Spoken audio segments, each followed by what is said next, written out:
El movimiento popular brasileño tiene grandes músicos. Chico Buarque tiene excelentes canciones con progresiones que podría decir se sienten muy rock.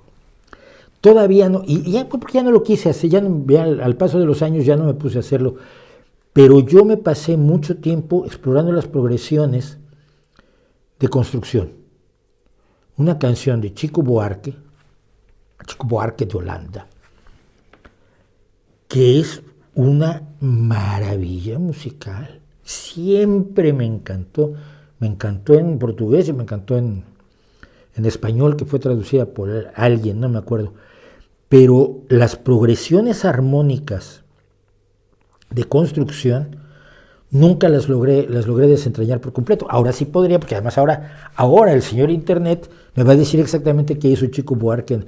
Pero nosotros cuando lo oíamos decíamos, ¿y ahora qué está haciendo? No, se fue la relativa menor. No es menor. Sí, no es una menor, es una novena aumentada. ¿Cómo son las novenas aumentadas? No lo sé.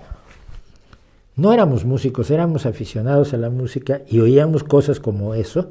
Ya tienes toda la razón. Fíjate que el movimiento del bossa nova, que a mí me llegó a hartar, a aburrir, de asfixiar, enloquecer y francamente repeler, acabé que no quería oír un bossa nova más en mi vida. Además tenía un amigo que era fan del bossa nova y lo tocaba en guitarra, y entonces llegaba un momento en que decías, y ahora, no sé, un corrido, lo que sea, una de los Rolling Stones, ¿no?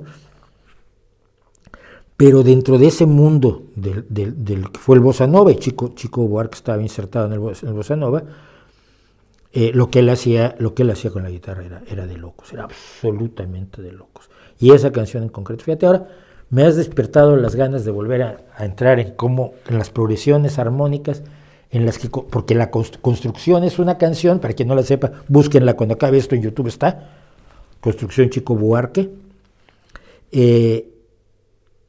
Hay una construcción poética donde va armando con distintos elementos la letra, con distintos elementos poéticos, como si estuviera haciendo un Lego de palabras, y hace lo mismo con las armonías. Es fabuloso, es buenísimo.